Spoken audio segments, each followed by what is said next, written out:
Hello and welcome to Property Matters. I'm Stephen Galpin, and joining me again on the subject of the spring statement is John Howard, who's a developer, entrepreneur, author, investor, and as I said last time, thoroughly good chap. Yeah, you said that twice now. I'll start believing it soon. Well, we're very pleased to have you here, John. We Thank you. Really are.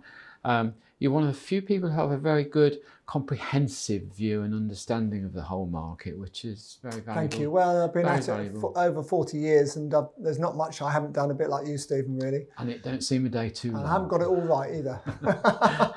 None of us have. Have any of us? No. Okay. All right. Well, look, again, just as a reminder, we're talking about the spring statement and what sort of effect it's had on the market. And essentially, I suppose we're talking about the residential market. Yes. I do note there's very little conversation about commercial leases, lets, or property ownership. It seems to be an area that's ignored by government. It's very interesting, isn't it? They seem to ignore it at the moment. I mean, they are talking about changing the rate system, which for me, the commercial rates needs to be linked to VAT payments. I just don't understand. When were the houses last valued? Was it 91? 91 or something. It's madness, absolute madness. The whole thing is crackers. Yeah. Although the way the property market's going at the moment, we might get back to the 91 values. Well, the biggest problem with commercial rates, of course, is that every local authority only keeps 10%. The rest goes to central government. Right. So all these towns and cities that are struggling and could reduce the rates to nothing to help generate new tenants and so on, can't do so. Right.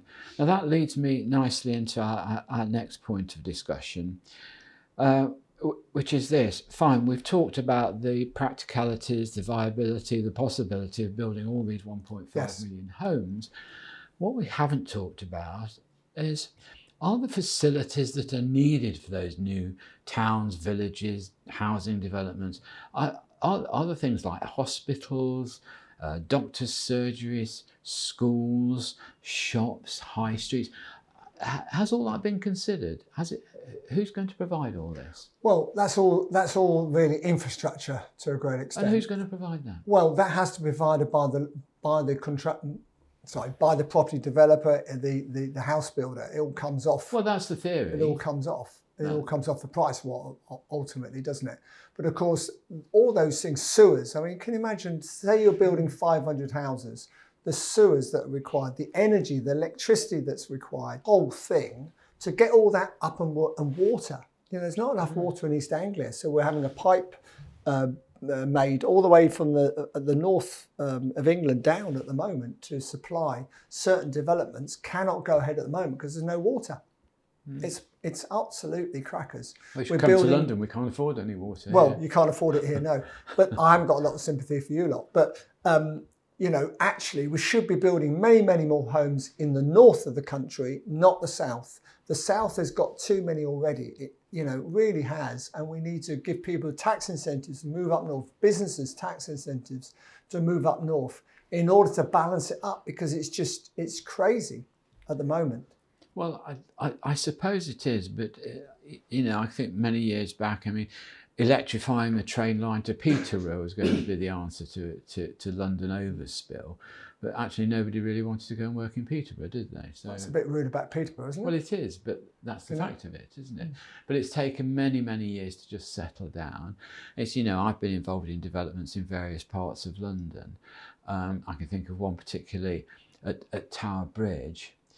It took 25 years for that to really settle down and become a proper postcode, a proper area with infrastructure, with shops, with facilities. And that's London. And that's London. Where it's much easier. Yeah. So it is a major problem. You do need the infrastructure and the community-based schools and even a pub, may I say, probably. Yeah. But when Boris Johnson was in power, he announced this 40 new hospitals. Well, I think if I've read the papers right and the commentaries over the years since then, I think he and others around him would probably argue, oh, well, it wasn't as simple as that. That included refurbishment of existing all of ones. a sudden, and, you know, so none of these schemes or ideas are easy to implement.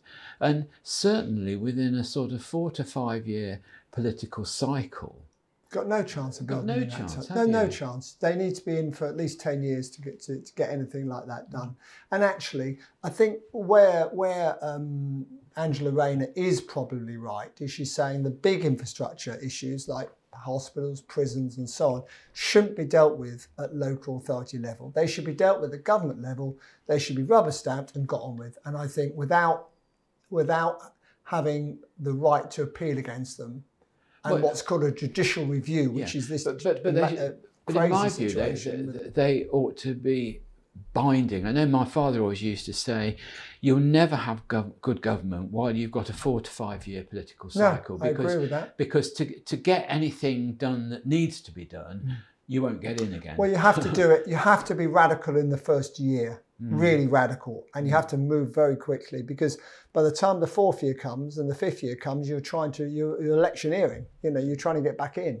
So you've got a very, very small window in order to impress people, and then you need that period of time to actually make it happen. Once you've agreed that decision, and that's NHS is a great example of that. And why has NHS never been reformed properly? Because no one's got the balls to do it within the time period of an election, 5 years. But both Rayner and West Streeting, for instance, in health, they are now talking about 10-year plans, aren't they? But unless those plans are binding on the next government that comes in, you've got to. I mean, I think I sort of agreed with my dad's sentiments. I'm not quite sure that I agreed with probably what the solution was.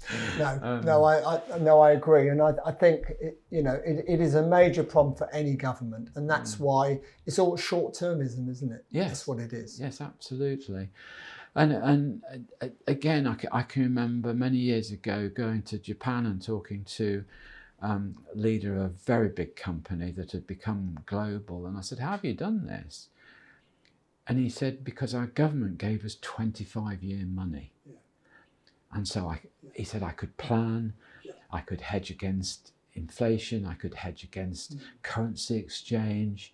I knew where my money was coming from all that period of time, so we really could plan. And he said, the economies of the West just couldn't match it. No, absolutely they can't, because it's too short term. I agree, totally. And again, with plan, in our earlier program, you alluded to planning taking so long and being so expensive, especially if you have to go to appeal. I mean, you could be talking millions. Yes, and at least a year, another year, at least. So there we are. So your view is these facilities are going to be provided or not? Well, they have to be provided, and everyone's got an example watching this show where those facilities have not been provided. They've whacked a load of houses up, and the doctor's surgery hasn't turned up, and the schools are overflowing, and the doctor's surgery down the road is overflowing, and all the rest of it. But what you've got to remember, we've had 10 million more people come into this country since 2010. 10 million more. How on earth can any infrastructure cope with that? Especially when every decision takes forever. Yes. Very difficult. Now, again, talking of sort of affordability and facilities, do you think the government should do more to make, I'm not going to say low cost mortgages, but low deposit mortgages available to especially younger people? Well, this is very interesting, because Angela Rayner has said that she's going to bring out a product which has a 5% deposit only for first-time buyers. Now, she keeps mentioning it, but she doesn't mention any of the detail. And of course, the devil is always in the detail. Maybe the problem is she can't get the financial institutions to agree to it. Well, look, would be that's what I hear on the grapevine. Listen, I've said this before, John. You used to see Osborne and Cameron come out with their high-vis jackets and hard hats. That's the one. We're going to build this. Well, who's we? Who's the we in this building? The other thing is, a lot of people... who's the finance? Well, exactly. The other thing is, the Help to Buy scheme that the Conservatives came up with was a very good scheme. It took a lot of stick from people, but it helped 700,000 first-time buyers. Now, they won't want to do anything like that because the Conservatives came up with it. They don't like the name Homes England, I'm sure, because the Conservatives came up with it. They don't like the idea of permissive development, which came in 2012, which allowed offices to be converted into residential. And by the way, that could be increased greatly as well, because you could allow PD on care homes rather than having to prove there's no commercial use for it first. You could do it on pubs. You could do it on doctor surgeries that are redundant, hospitals that are redundant. They could, very easy win that would be for the government, but they haven't gone down that route. But it could be an easy win. But going back to the original question, what I think Michael Gove tried to do was to say, look, these young people, may not be that young these days, can afford to pay the rent, say £2,000 a month, just say. It's a lot of money, mind you. And the mortgage is going to be, if they have a mortgage, even 100% mortgage, it might only be £1,500 a month. Mm. So why on earth won't you let the the rental payment be as much even as the rent would be, or slightly less? Where when they work their figures out, they may only be allowed to borrow £1,200 a month or something. So the thing is crackers, because if you can prove you can pay £2,000 a month, then surely that should be enough. Now the institutions, I know, said no to Michael Gove. That's not acceptable. But the way round that for me would have been to say, I tell you what, it's acceptable on the basis that it's a fixed loan for 25 years. Yes. Because the argument they had was that what happens if interest rates go up and they can't afford it? Yeah. Well, what happens if they Which is why they brought in what the happens stress if they testing, lose their job? I mean, come on. Lots of us could be in trouble if any of those things happened. But I think if you fix it, that would get over that. Now, some people may not want to fix at 5%. Some people might think, well, it might go down to 2 again. Well, if it does, it does. But I mean, I think that would be a sensible way of moving that idea forward, would be to fix the loan for 25 years. But John, in simple terms, that comes back to long-term finance. Yeah, again, absolutely. It does, yeah, absolutely. We're never going to solve any of these problems on 4 and 5 years. No. Yeah, it's got to be longer. And again, I can't see the argument against it, a little bit like you, because if you look at a buy-to-let mortgage, for instance, the lender is quite happy to say, I'm ignoring you, don't care if you're past retirement age, don't care if you've got a job or haven't got a job, don't care what you earn. What I care about is what's the rental value you can prove on that property. Spot on. And if you can prove it, do it. So what's the damn difference? So exactly, what is the difference? They're very, very funny about risk-taking for homeowners. They're very sensitive to that compared to what would be a commercial loan on a buy-to-let. They seem to be amazingly cautious, too cautious in my view. And, and the amount of repossessions aren't that high. Most lending institutions will do anything they can not to repossess, especially if there's a family there.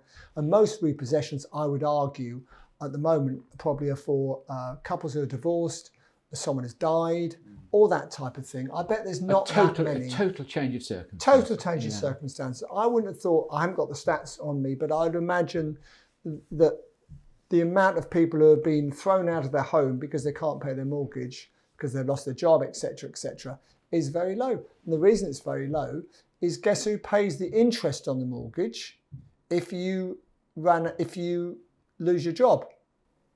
You and me, the council pay. Council pay. Yeah. Unbelievably. Yeah. So, but I mean, there we go. But I mean, the other thing is we get a lot of this talk back in 2010 when the crunch came down on sort of 100% mortgages and things.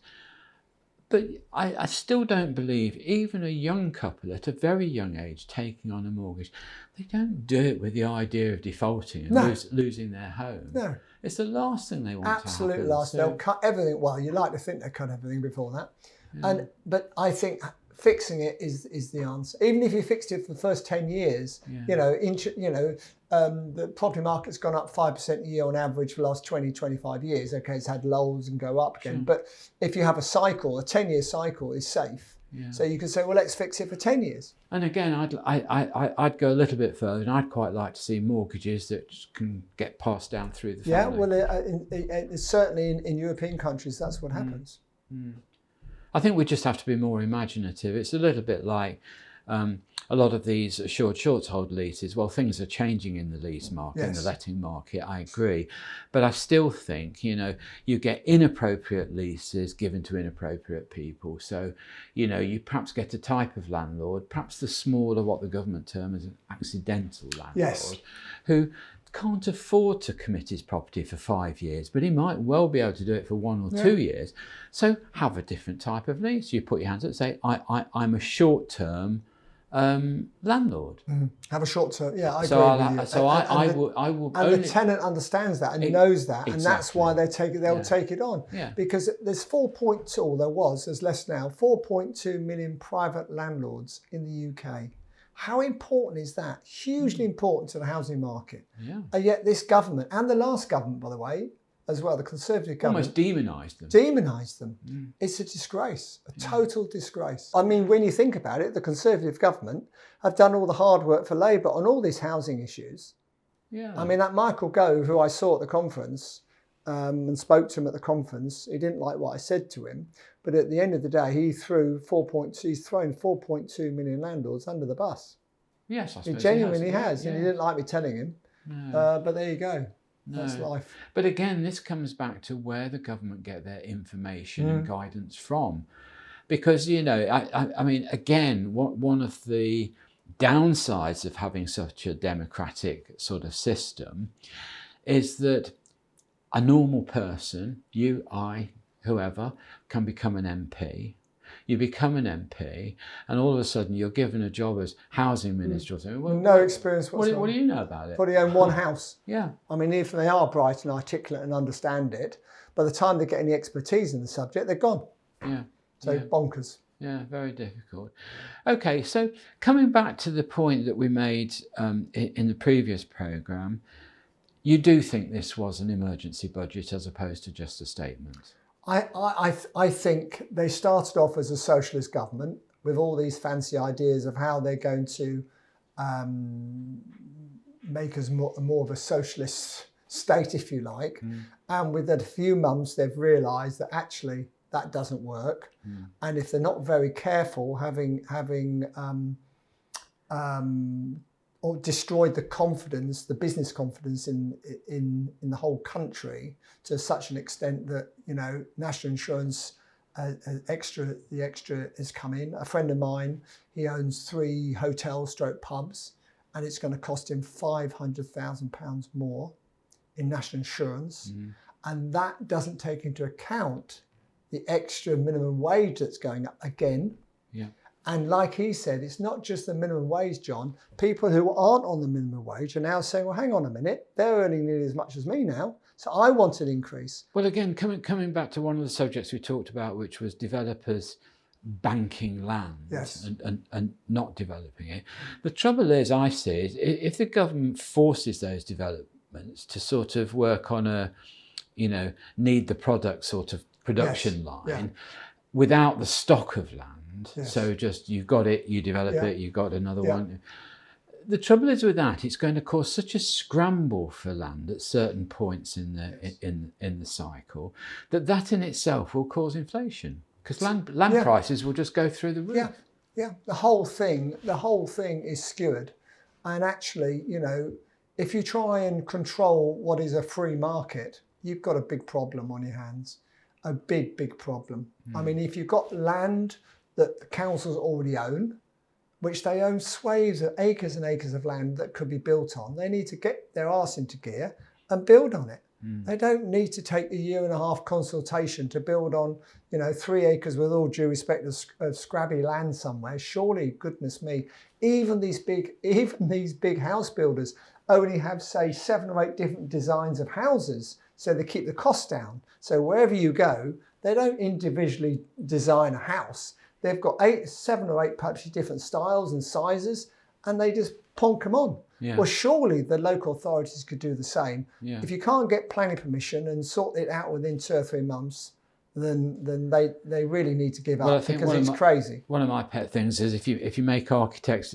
draw something a little bit more conventional and little bit more consistent across the country, building costs come down, prices come down, architects' fees come down. I know, but they don't like that bit. No, but it wouldn't be a bad idea. I agree entirely with you. Now, look, John, just for the last few minutes of the programme, I'd like to talk to you about a couple of other things that the government are doing. One is the Rental Reform Act, yes, of which certain things are being legislated for, but I'm told now that this legislation has been put back again and won't be in till much later in the year, if at all.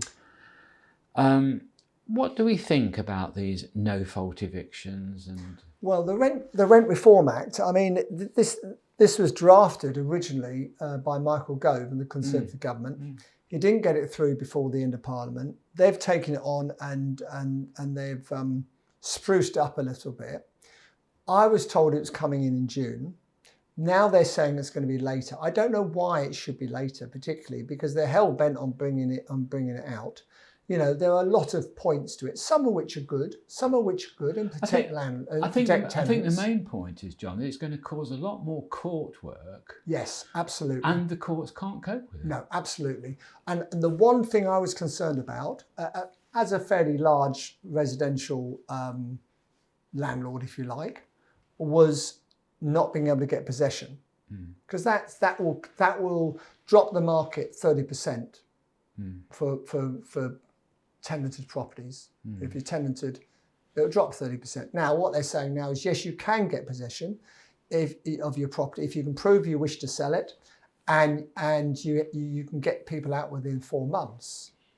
Now, like you said, I'm sure you know, is a lot of these local authorities are saying, they're giving the advice, and they're saying, do not give up your tenancy until you have to, and go to court. Well, an appalling thing to say to people. Citizens Advice Bureau saying that to people. But it's the council kicking the can down the road, isn't it? Exactly, because the council can't rehouse them. But I mean, they wouldn't need to rehouse them if they'd been more decent to landlords in the first place, because they wouldn't have all these landlords selling up. So the whole thing is, and there's going to be a lot of adjustment during this period of time. But I mean, I know 1 or 2 pretty large auction houses, and they are inundated with sort of landlord stock, if you like, stuff that they've got vacant. They're out of the game. They're not going back in it. They want to sell. They want to sell. I agree. Okay, and then the final subject is of course, the Leasehold Reform Act. Reform Yes. Act. Now, here we go. Now, look, I live in a fairly big block of, just trying to think, probably 500 or 600 units. Amazing. Well, it is amazing. The service charge. And you're right at the top, and it's called a penthouse, isn't it, Stephen? The service charge. the service charge, I believe, is just got absolutely through the roof over the last Get what you pay years. for, though, don't you, Stephen? To a degree. But the thought of a bunch of residents in today's litigious society trying to run absolutely bonkers a huge block is bonkers. It's madness. It's madness. Okay, let me a quick brief for the viewers about the Leasehold Reform Act. The Leasehold Reform Act was pushed through the last afternoon of the last government, Conservative government, by Michael Gove. He pushed it through at the last minute as a legacy to himself, I think. No one else was that pleased about it. Certainly the House of Lords weren't. And basically, that gave the residents or the leaseholders even more power than they've already got. Leaseholders have got amazing amount of power. If they don't know it, they have. One, they can get their block managed by whoever they want. They can take the management off the freeholder, and I'm a freeholder of a number of large blocks, and I've lost 1 or 2. They can go to a tribunal, which is virtually free, and at tribunal they can argue their case, whatever it might be, service charge too much, all sorts of things. They want to purchase the freehold, they can do that. And the decision of the tribunal is sacrosanct. There is no right to appeal. It's normally a charter surveyor who sits there and presides over it. So that all the power was always in the Leaseholders Act. Now, Sir Winston Churchill's father was the first person to bring up leasehold reform all those years ago and said it was unfair and it should be common hold.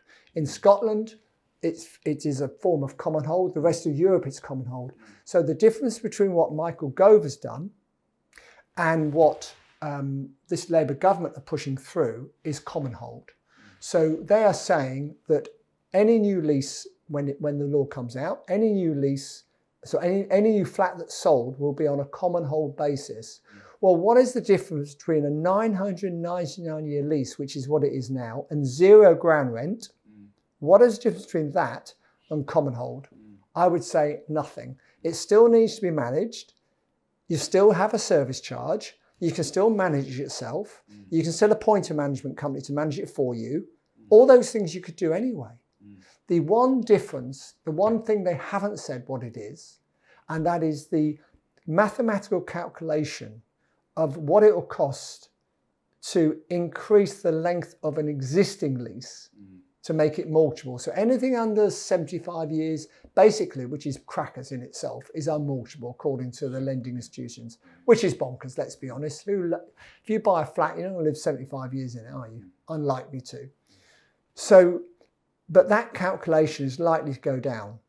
So at the moment, especially in London, some of the big estates in London, of course, where a flat's worth £1 or £2 million and it's got 40 years left to go, to renew that lease to what it was, originally 99 years or 199 or even 990 years, there is a mathematical calculation. Now, we don't know what the new calculation will be, but it'll probably be less than it is now. So if it is less than it is now, do we honestly think that all those powerful estates in London, all those very wealthy freeholders in London are going to put up with it, or are they going to challenge that? Because they make a fortune out of extending their current leases. Yeah. And so we'll see. And some, quite wrongly, make quite a profit out of the service charges. Well, I don't think... See, I think you're wrong there, Stephen. Well, I think that used to be the case, but I don't think it's the case now. The scrutiny is much better. The scrutiny is certainly a lot higher these days, and that's a good thing. But I think the point that I'd sort of end on with this is that, again, a little bit like the government demonising some buy-to-let landlords, I don't think the sort of leasehold system should be demonised quite the way it is. People forget why it exists, and it exists simply for good management of the fairness of the whole block. I always say to people this: if you live in a terrace house and it needs repairing, the roof needs doing, the windows need doing, you need to repaint it every 5 years, insurance, general maintenance. You pay all that yourself. It's down to you. Yeah. So what is the difference between that and a well-managed block? Yeah. Not a lot. As long as we can ensure good, honest management, then it's fine. I agree. I'm not sure the government are the right body to be fiddling with it. No, I agree entirely with you. Okay, well, John Howard, thank you very much for coming into pleasure. The studio. Thank you for imparting your wisdom. Thank you. To say. Thank you so much for that. And I've said before, you have a great knowledge of the whole market, and that's very useful to our viewers. So thank you. Thank you for watching. I'm Stephen Galpin. Join me again next time on Property Matters.